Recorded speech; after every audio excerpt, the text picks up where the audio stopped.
Hi, and welcome. This is Jules Muller, and I want to thank you so much for deciding to download this audio, visual, as well as the templates for Peace of Mind for the Holidays, an organized approach. So I'm just going to walk you through this, and you'll have these templates for yourself, and you'll be able to refer back to these if you find them helpful in preparing for this holiday or any of the upcoming holidays. So this 5-step approach to being organized for the holidays is a peace approach. So we start with the acronym P for prepare, E for eat, and this isn't the kind of eat that we're going to do and we know we'll do, which is the food type of eat, but this is another acronym for events, activities, and traditions. The 3rd step is action. The 4th step is caring for you. And the 5th step is to enjoy and evaluate. So starting with the first step, the prepare, first of all, you have to prepare the time. You need to determine the amount of time you need in order to get organized for the holidays. I would recommend spending at least 90 minutes with this program to get started. And once you've listened to the audio and followed the visuals along with the documents, you can pull out what works for you and schedule more time to work on the parts and pieces that are right for you. And I just want to heed a warning here. When you make the time to get organized, it may seem overwhelming at first, but I guarantee that your life will be less stressful with some proper planning. So breathe through all that overwhelm and remember why you are doing this. So speaking of why, let's think about this 3rd part, which is why are you doing this? Take some time to reflect on that question and write your answer here. I know for me, I wanted to actually participate in the fun family time, and when I wasn't prepared, I was spending all my vacation time stressed out with the tasks that could have easily been accomplished along the way. So for me, my why was more time with friends and family. So take some time to actually figure out what your why is and write that down here. Then you'll be able to go back and visit that in those times of overwhelm. So then you want to make sure you have the right tools. What do you need to be organized for the holidays? I recommend using a holiday binder system to store and organize all of your paper, ideas, and preparation lists. I also recommend a green tote system to store all of your holiday decorations. So in your holiday binder, gather up the following supplies in order to get started in actually creating this binder, and then this will be something that you can use over and over again. So get a 3-ring binder, tabs, clear plastic sleeves, label the spine holiday binder, have a highlighter, a pen, and a calendar. And some will use an electronic calendar, but I know some of my coaching clients still love to use a paper calendar. So I always say go with what works for you. That's where you're going to have the success. So you'll find the right words to use as labels for your tabs as we go along. Also, when I work with my clients, I encourage them to use the language or the words that makes the most sense to them. They'll not go looking for something in the right place if I pick the words for them. So make sure that as you organize all of the items in your binder, you categorize those as things so that you go back looking. And your preparation lists. You can print off as many of these documents as you need in order to complete your holiday organizing task. Organize them into your binder under the tab that makes the most sense for you. Some of these lists that we have in this document are holiday cards, holiday gifts, giving, being of service, my wants and wishes, family wants and wishes, and favorite foods. So moving on from the binder to the green tote system, storing all of your holiday decorations is a really important task as well, and one that can also be overwhelming. So I recommend to my clients that they purchase a certain number of green tubs or totes. And if you don't want green and want red, that might help as well. Some people like to use clear totes, and I use those for all my other storage. But for my holiday, I know I only need to get to those once a year, and so I pick all green tubs for that. Make a commitment to a certain number and stick to it. If you find that you love to purchase new holiday items, maybe you can pass on those that didn't get displayed this year to make room for new items. There's an entire organizing system for organizing a space as part of our Organizing Accountability Coaching program. And we address sorting, purging, and donation ideas. So that's something I'll talk about at the end of this call, at this recording. Next, you want to determine how much room you have to store the holiday decorations, and that will determine how many tubs and totes you can actually have. Remember to set the boundary and stick to it.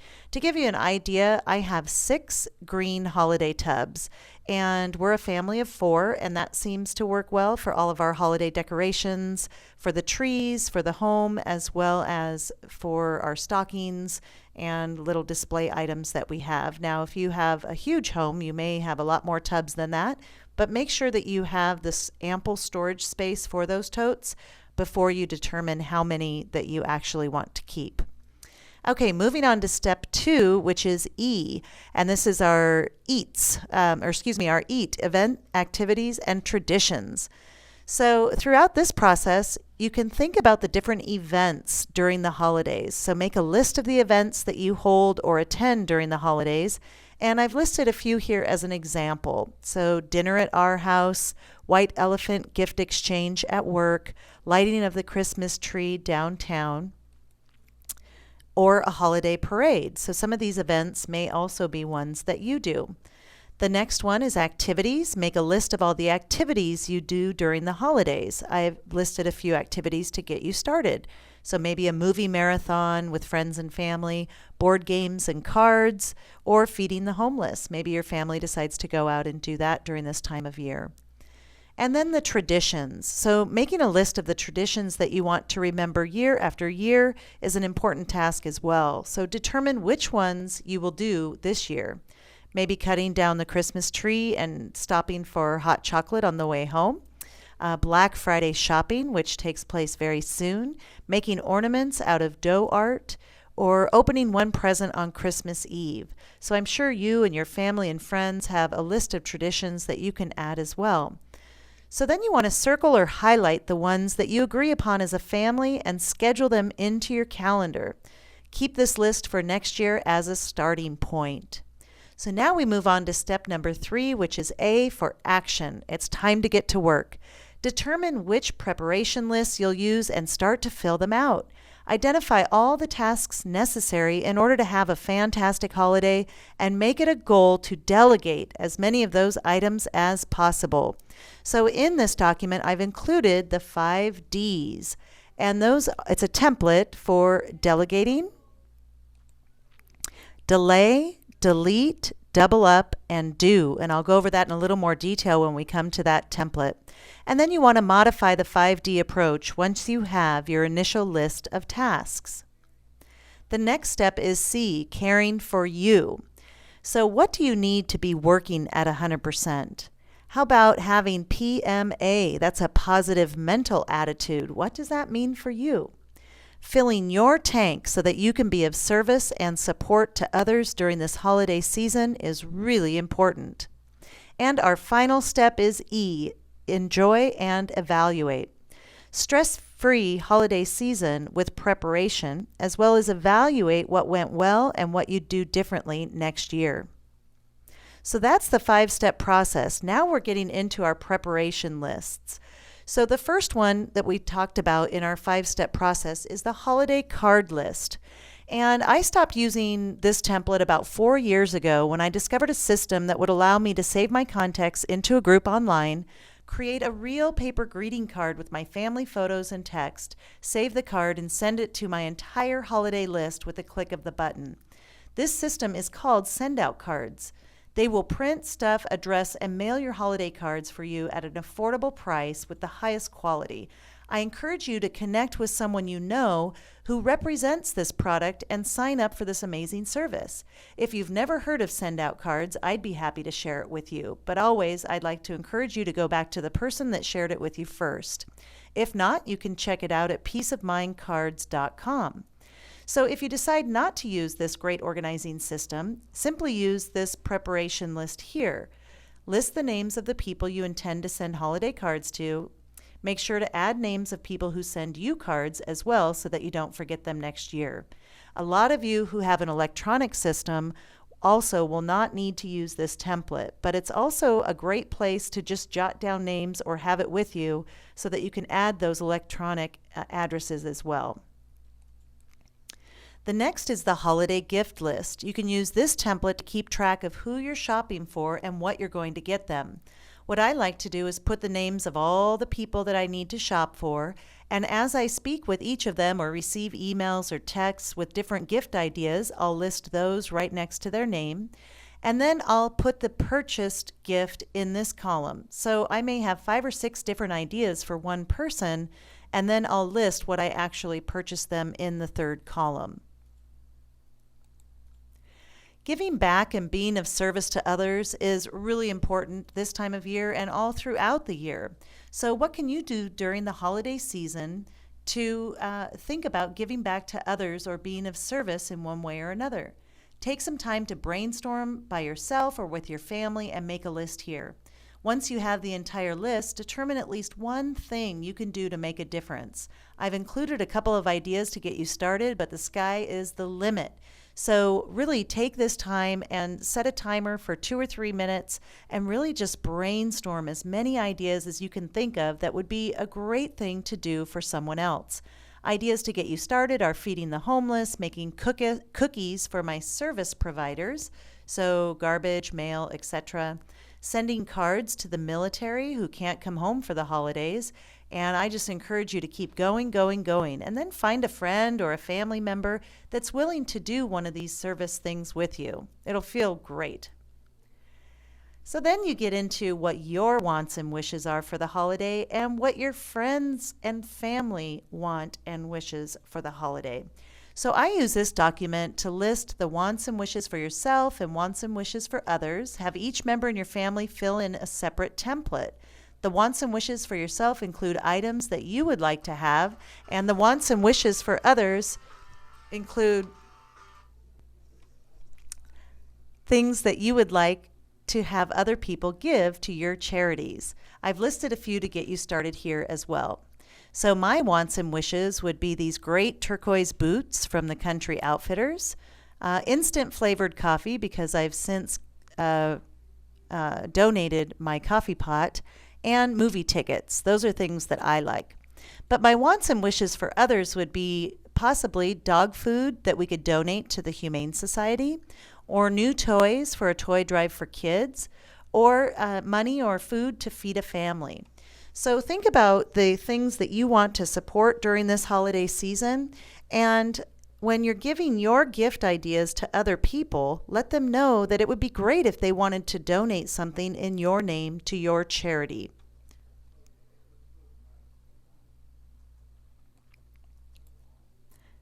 And the next item that we have is discussing the favorite foods.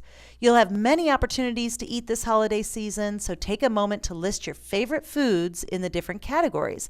Then you can determine which foods you'll take or serve for which activities. Ask your family and friends for their favorite foods as well. I can remember baking my famous chocolate chip cookies anytime we go to a get-together because my friends would rave about them and it warmed my heart. So think about what are your favorite main dishes, your favorite side dishes, your favorite desserts, your favorite healthy dish, your famous signature food. And if you don't have one, I suggest that you find one and claim it. And then what items and food items does your family like? The next space that we use for this template is to do a brain dump of all the things that are swimming around in your head. Organize them into one of 3 columns and then look back to the examples for some help if you need a starting point. So here's where we list all of the events for the holidays, all of the activities that you need to do or you like to do, and then family and friend traditions that you have. So use this to get all of those organized. Then use this template to list all the tasks that you need to do. This is our 5 Ds to prioritize. Make sure you use the first 4 boxes as much as possible. Delegate a task to someone else, delay it until after the holidays, or delete it altogether. Double up by finding a partner to keep you motivated or to give you support. And finally, if all else fails, go ahead and do it yourself. So essentially, you list all of your tasks here. If you're going to delegate a particular task, you would write the name of the person in the delegate box. If you're going to delay the particular task until after the holidays, make sure that you have a date listed here when you're going to revisit that task. If it's something that's swimming around in your head and you think you can delete it altogether, just do so once and for all by determining that you're going to delete it by checking this box. And a fourth option would be to double up. I know that there are certain activities and tasks that I am a lot more successful doing and accomplishing when I have a partner, whether that's a child or my partner in life or my parents or a friend. Just find someone to double up so that you don't have to go at that task alone. And then finally, if you're the one doing it, put a little due date on here to hold yourself accountable. You can use this in many areas of your life. This 5 Ds to prioritize not only for the holidays, but in your office organization, as well as your work, as well as any kind of home chores or tasks. This is something that you can use over and over again. Then remember that you don't have to do all of this alone. Even if you live alone, you can call up a friend and ask them to do some of these projects with you. Some of you may like working alone, but I bet if you're taking time to read this document, you have a huge heart, and giving and receiving is important to you, as well as being around people. I started a mastermind support network for women who work together called ChicksConnect. This might be something you want to check out as well. So chicks love supporting chicks, and if you are a woman on the phone listening to this right now, you may want to check out our membership at ChicksConnect.com. So use this template for each individual activity or tradition or event assigned, and assign your helpers a letter. So the name of the event, activity, or tradition would go right here. So maybe it's making cookies for the service providers. Maybe that's something that you want to do. So estimate the time it's going to take, and then write down the date where you plan to do this activity. Write down all the tasks for that event or activity here, and check if you're going to do it or if it's going to be you and 3 of your children or you and 2 of your children, and just use this as another way to organize all of your thoughts and tasks in preparing for that event, activity, or tradition. Then make sure that you take some time to think about writing all of those down. So what are your favorite events during the holidays? What are the family favorite events during the holidays? You want to make sure not to miss any of those. What are your favorite activities during the holidays? And what are your family favorite activities? And what are your favorite traditions? And how about your family's favorite traditions? Make sure that you write all of those down so that you aren't missing any really important pieces this holiday season. And caring for yourself. This is the area where you actually get to identify what's going to help you be stress-free for the holidays. As we know, holidays can be very stressful and overwhelming, so making sure that you're well-fed, watered, and that your needs are being met is extremely important during these times. I like to say, make sure to love yourself up. You are the most important part of this occasion, and you need to be cared for. Unfortunately, that might mean that you are doing all the caring for yourself. But if we know that ahead of time and we prepare for it, the time may be enjoyable for all. So by identifying what you need in order to play full out at 100%, I want you to reflect on these questions. This is the most important element of this system. So what is PMA and how do I get it? Well, PMA is having a positive mental attitude. So we know that when we're stressed out for the holidays or at any point in time, it's hard to remain positive. You get irritable and edgy. And so what things do you need that are going to fill you up for the holidays? Identify those here. What drains your energy? Identify those by listing them here. And number 3, what temptations or challenges might you be facing? And what solutions can you use for those temptations or challenges?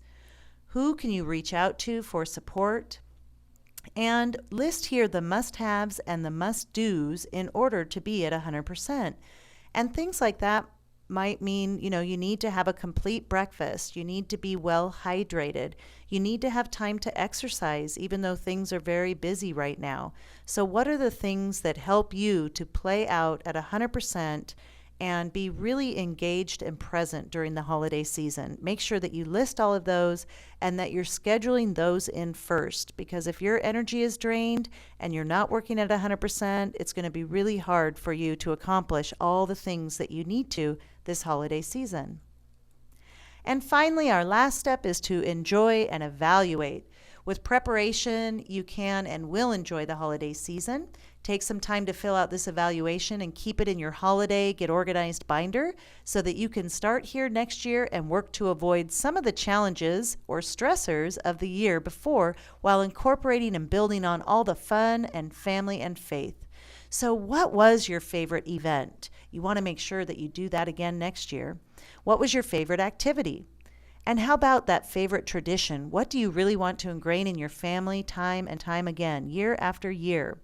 Write down your favorite foods. Maybe you discovered a new hors d'oeuvre at one of the events that you went to, or perhaps you tried a new main dish and you want to make sure to include it here. Then, it's always important too to write your least favorite events, activities, and traditions. There's no need to repeat those unless you absolutely have to, but if it's your choice, eliminate those from your events and activities and traditions next year. What were your least favorite foods? Make sure not to repeat those again. And what did you feel was missing this year that you want to remember for next year? So if the holidays escaped you without your favorite thing, make sure to jot that down here so as you look back next year, you'll be ready for it. And then to finish off getting organized a holiday for the holidays, think about the things that you are most grateful for. Take some time to reflect on those and really enjoy your family, your friends, your faith, one another, and remember to love yourself up this holiday season by getting organized for peace of mind.